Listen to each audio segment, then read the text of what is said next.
Hello, hello. Welcome back to Fierce Feminine Finance, where we are going to be doing another episode today, this time on a topic I don't usually talk about. So, for those of you who don't know me, my name is Sarah Nicole Nadler. I'm a licensed financial advisor, and I actually used to own a wedding business.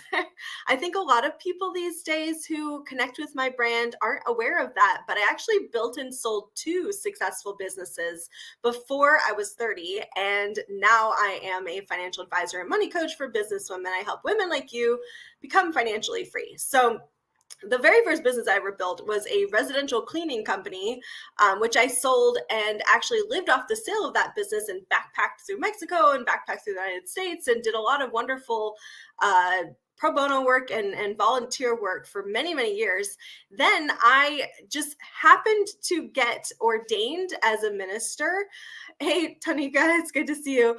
I got ordained as a minister in order to help two friends get married, and I fell in love. I fell in love with weddings. I thought it was so much fun.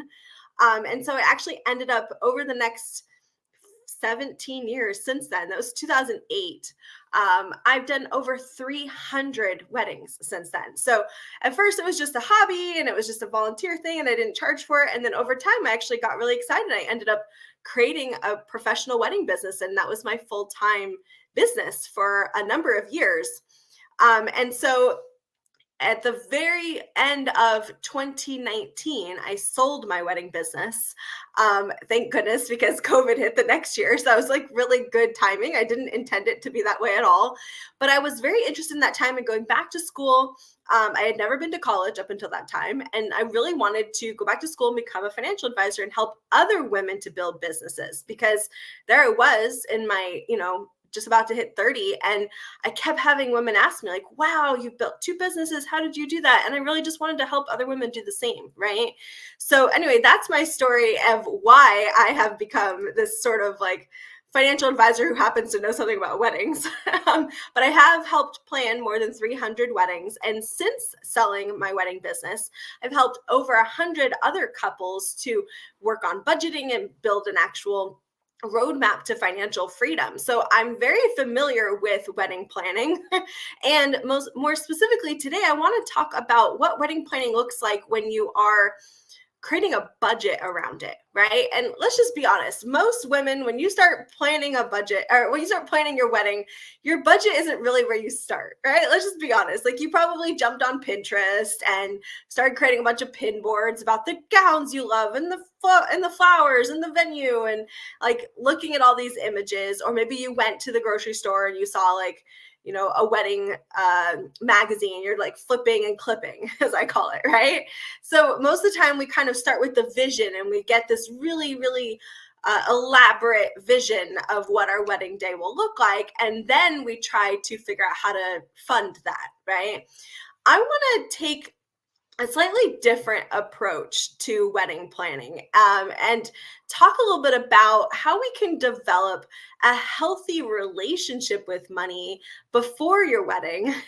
Because the sad truth is that 25% of all divorces in the United States trace back to arguments over money. So clearly, here in the US, we have a little bit of a situation where the wedding industry has kind of done too good of a job on selling their idea that your wedding day is like the happiest day of your life, and it's going to be this amazing thing that you should spend $30,000+ on. And the truth is that your wedding day is actually probably not going to be the happiest day of your life. It might be the happiest day up until that moment, but hopefully your wedding day will actually just be the first day of a happy chapter in your life, right?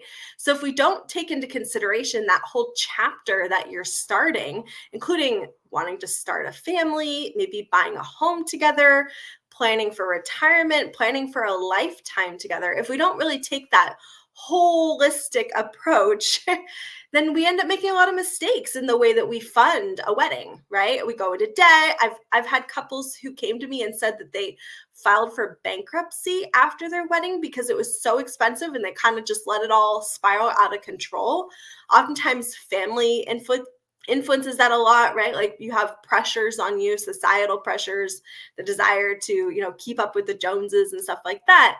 So I want to show you though, because after planning 300 weddings, okay, I can tell you with a lot of certainty that it's absolutely possible to have a breathtaking, beautiful, core memory building wedding day without looking cheap, but without going into massive amounts of debt or filing for bankruptcy after your wedding, right? It's absolutely possible to have both. So I want to show you today how to do that. I know that this is a strange topic that I don't usually cover, but we're going to cover it today because I feel like, we are sitting right here in the middle of wedding season, and I do own a wedding venue, and I just want to make clear to you guys that it is absolutely possible to do that, okay? So here are my step-by-step strategy for how I help couples plan a wedding that does not look cheap, does not make them embarrassed to invite their friends and family, but also does not put them deeply into debt and does not have them filing for bankruptcy. Okay. So the very first step that you're going to take if you're planning a wedding, or if you are a mother of a bride, mother of a groom, a bridesmaid, a matron of honor this year, and you are helping another woman to plan her wedding, take some notes, okay? And if you're interested, go ahead and comment the word workbook below, or go to fiercefemininefinance.com/wedding budget workbook, and I will send you the workbook that goes with today's training, okay? So let's dive right in.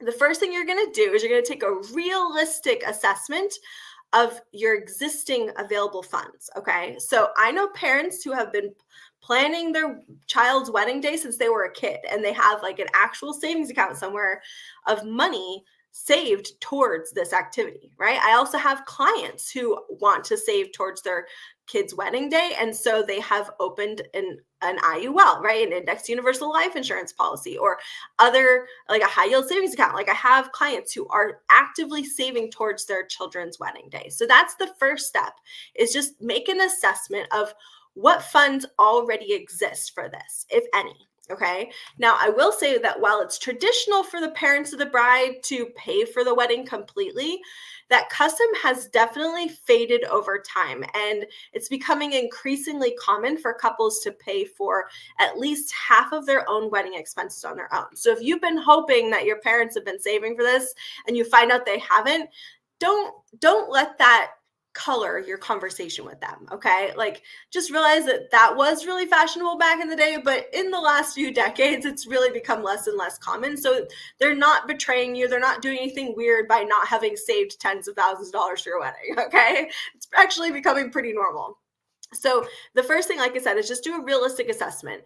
How much do you have saved, right? How much can you afford to put towards this? Is there discretionary income every month? Like maybe there's an extra $300 a month in your budget that you can start saving towards your dream wedding day. Okay, so let's take a look at what already exists. And here are a couple of places to look if you don't have anything saved personally. Okay, so first of all, do ask your friends and close family for help.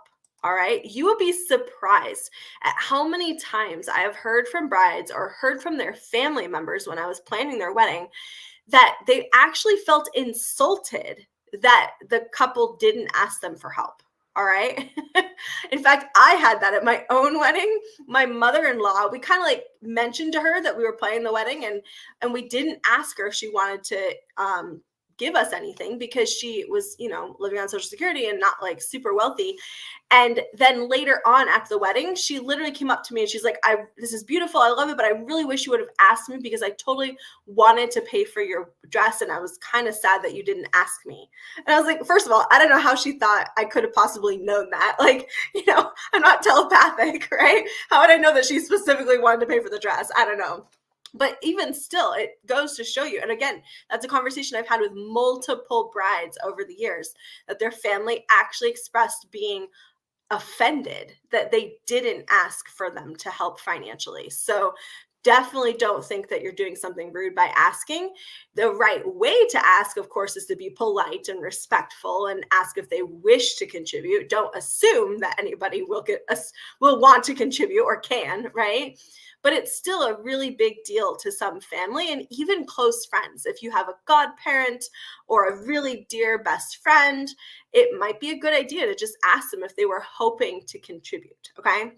All right, number 2, like I said, start saving early. If you are talking about marriage, if you are newly engaged and you're planning a wedding a year or 2 from now, it's a really good idea to just take a look at your budget, create a budget if you don't have one. I can certainly help with that. And then make sure you're just setting aside money every single month towards this out of your own discretionary income if you have some, okay? The last thing I'll say is ask for opportunities to earn the money. If you don't have family who are supporting you, if you don't have close friends who want to contribute, and you don't have a large budget yourself, if you're a female entrepreneur or a side hustler, like a lot of my clients are, let your audience know that you're planning a wedding and ask for referrals, right? They love you. They're already using your services. They would probably love to support you in that journey, okay? Consider running a flash sale, offering some kind of discount or some value add that will create a cash injection into your business, right?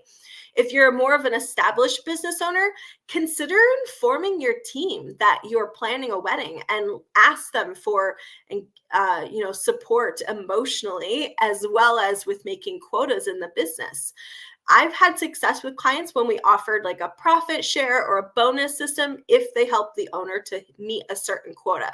So you end up playing this game with them where everybody wins, right? You get the money, the funding that you need to plan your wedding. Your team also gets a commensurate type of bonus of some kind, right? However, I will say if you have disgruntled employees or you aren't really taking care to provide a living wage to your employees, then broaching this topic with them can definitely trigger a negative response. So this is just one more example of why it's so important to be taking good care of your employees anyway, because it will pay dividends when you end up having to ask them for help and support with things like this. Tonika, yes, I will have a replay of this training available, okay? But thank you so much for being on live. I really appreciate that too. Okay, so those are just some tips. If you're a corporate girly, you don't have a job, you don't have a business and you don't have a side hustle, consider going to your boss and asking him for a raise. Consider asking HR what it would take for you to earn a raise, right? Step up and ask for what you need and want in order to make your dream day possible. I have found again and again and again that you don't get the clothes you don't ask for. That happens in business as well as in a career, right? A corporate career. So those are just some tips for how to raise the funds. Also, if you do have discretionary income, you can also consider investing it, but that's a much more risky strategy if you're trying to do it fast enough to plan a wedding. So if you're inside the passive income pathway program, I'm happy to discuss that with you guys if you are planning a wedding down the road. But generally speaking, this is such a short-term thing that other than opening a high yield savings account, you're probably not going to invest your way to a fast return and have a beautiful wedding day. So it's better to work within the budget you've got. Okay. Step number 2. So we've made a realistic assessment of our financials, who wants to contribute, how much they wanted to contribute, and found where the sources of money can come from. The next step, typical wedding planner wisdom would be to now start shopping, right? Start costing out your dream wedding day.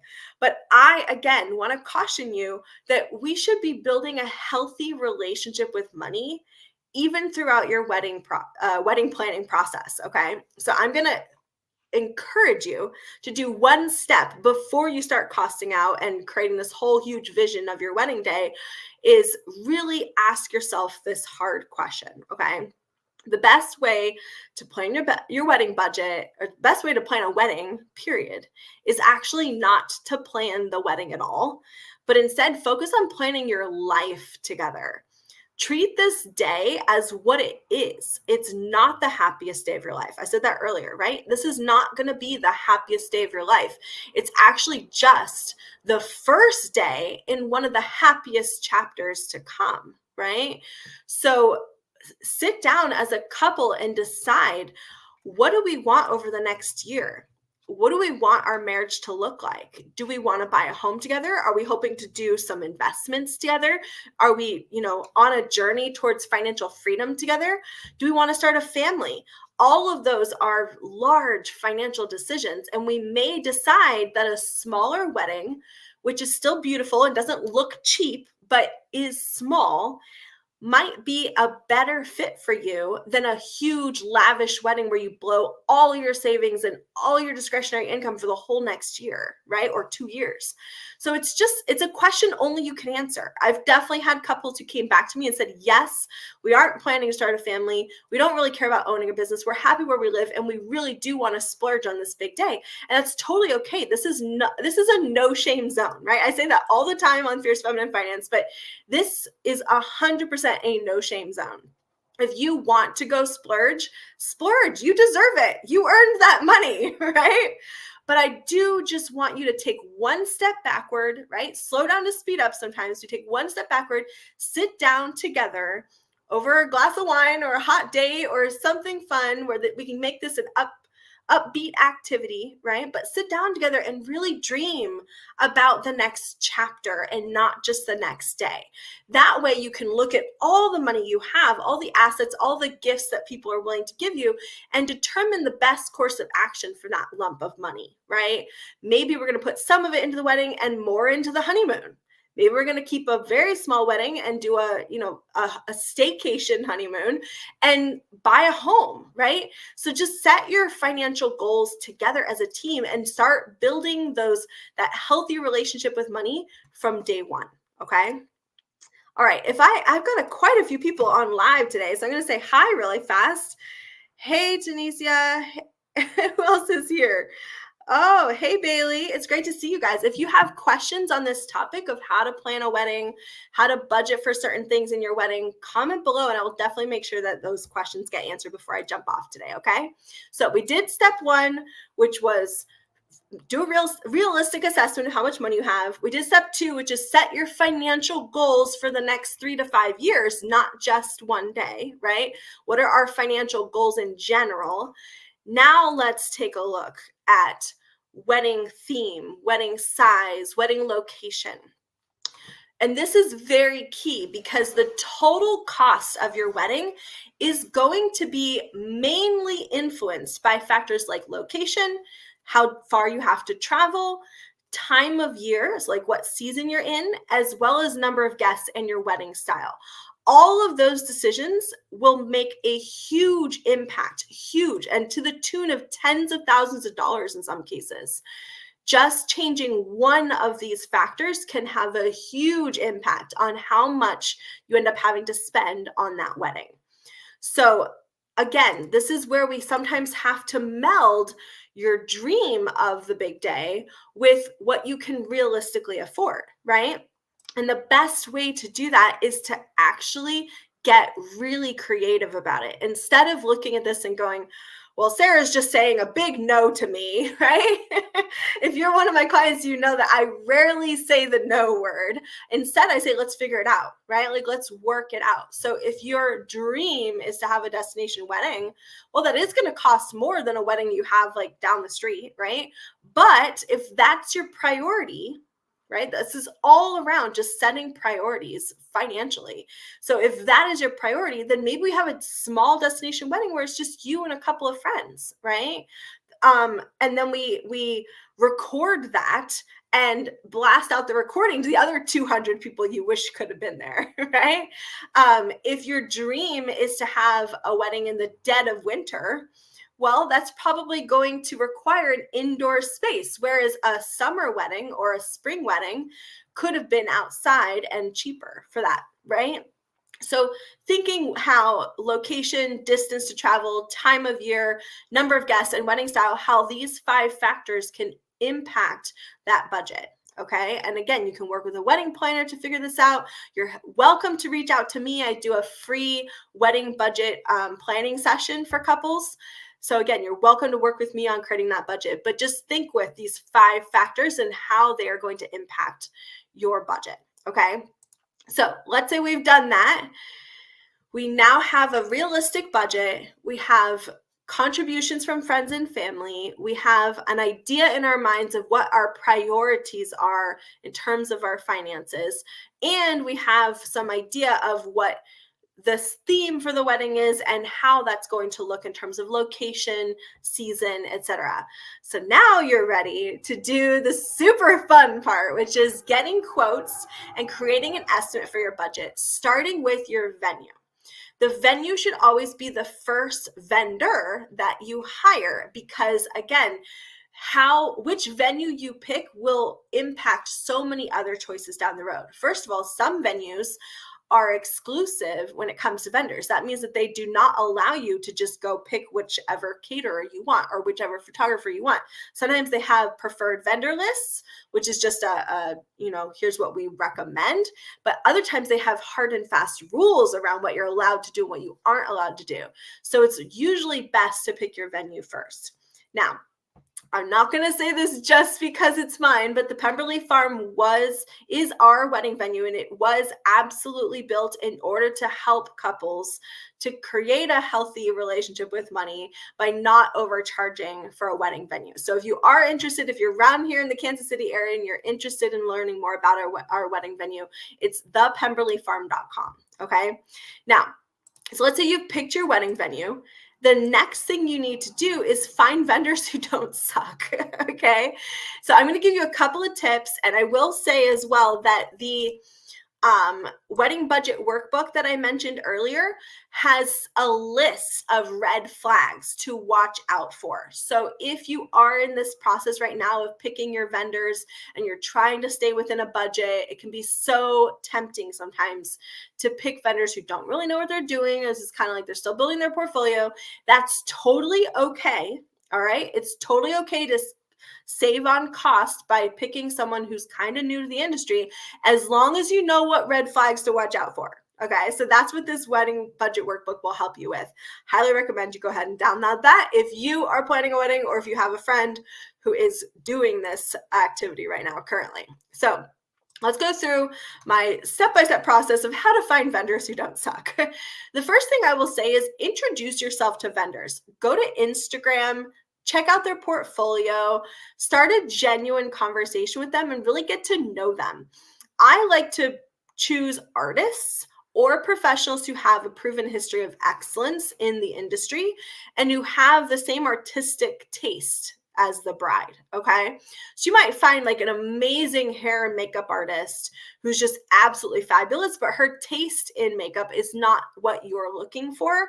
Don't hire that girl. She's probably totally good at her style, but if you ask her to step out of her comfort zone and do a makeup style on you that she's not used to, you're running a risk, a very big risk of not having your appearance look the way you want, right? Same with flowers, same with any other vendor that you're hiring, right? One time I went to officiate a wedding, and the couple had this beautiful space, beautiful, everything was just gorgeous. I think they had a day of coordinator. They hadn't hired a wedding planner, but just a day of coordinator, which is great. So everything was kind of off of their plate. I was just the officiant. So I showed up a little early and, was waiting around. And then it was time for the wedding. And I had noticed that the DJ had like spiraling lights on his turntable. And I was like, I don't think this guy's used to doing weddings. Like, he's definitely a DJ, but he looks like someone you would hire for like a bachelor party. Just the way he was set up and whatnot. And his sound system had like these strobe lights on it that he couldn't turn off. And I was like, this is a little weird. And sure enough, the music started. The music was supposed to start, I should say. It was time, right? And I walked down the aisle, and then I was like nodding at him to start the music, and he was like trying to figure it out, and he could not get the music to turn on. And the bride was like poking her head around the corner, going like, "What's happening?" I could see it on her face. She was like ready to cry, right? He was probably an amazing DJ. He probably had done a lot of frat parties and bachelor parties, but he had clearly not ever done a wedding. He didn't seem to know what he was doing, and he definitely did not do his AV check, right? He didn't actually check his sound before the guests started to show up. And so I eventually had to walk back down the aisle and help him figure it out, get his soundboard working, and then walk back up the aisle and say, all right, now we're going to have a wedding. And then the sound start.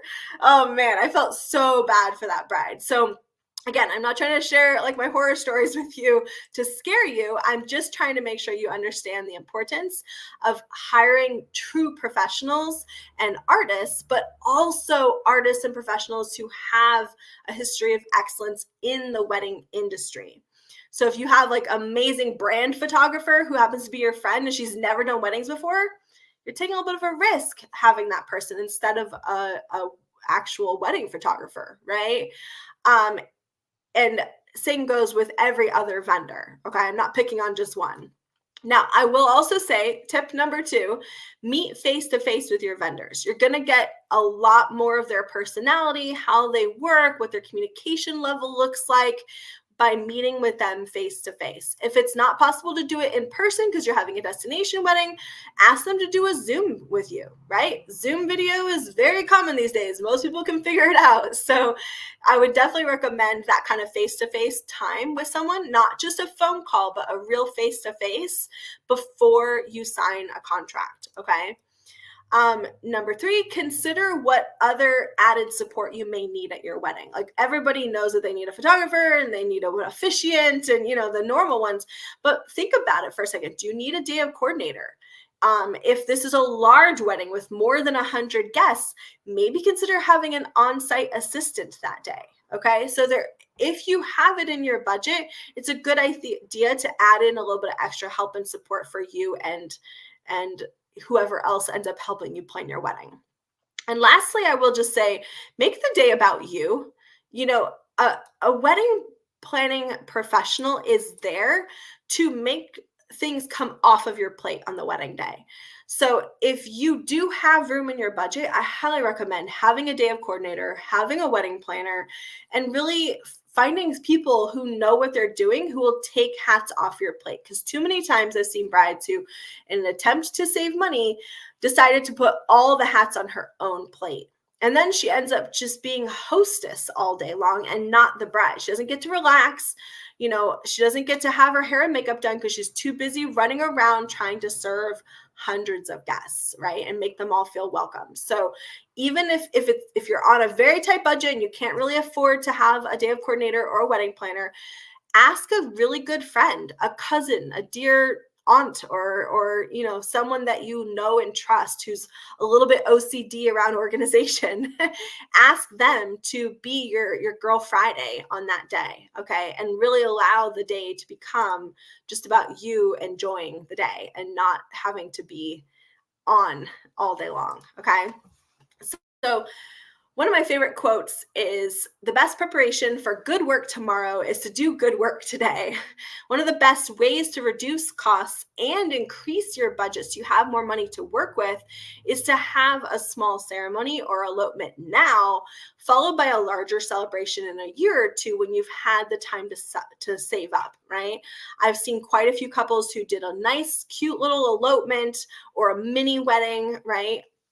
And then on their 5-year anniversary, they had saved up enough that they could have a really big vow renewal, or their 10-year anniversary, right? So again, don't forget that this is not the happiest day of your life. It's just the first day of the happiest chapter, and it doesn't have to mean something unless you want it to mean something. So the fact that you can't afford like this 300-person fine dining 5-star meal, five course meal, it doesn't mean anything. It doesn't mean that you're not in love, right? It doesn't mean that you're broke. It means that you have a healthy relationship with your money and you're going to make wise financial decisions down the road, okay? I will also say that in my experience as both a money coach for couples and having been a wedding planner for so many years, I know a lot of couples who I met on their wedding day and we've kept in touch.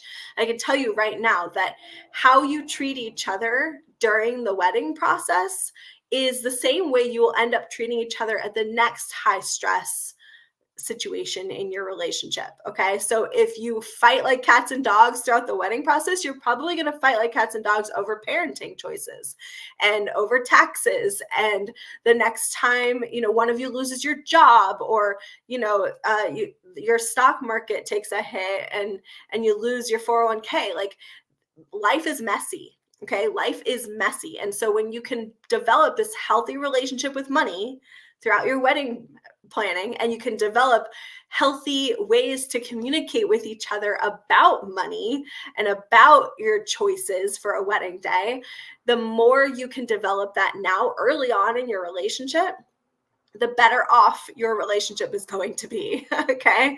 So I will leave you with this. I do love to discuss financial goals and help couples to formulate a solid plan, not only for your wedding day, but also for the rest of your lives together. So if you are interested in having my help to create a wedding budget, I am happy to do that for free.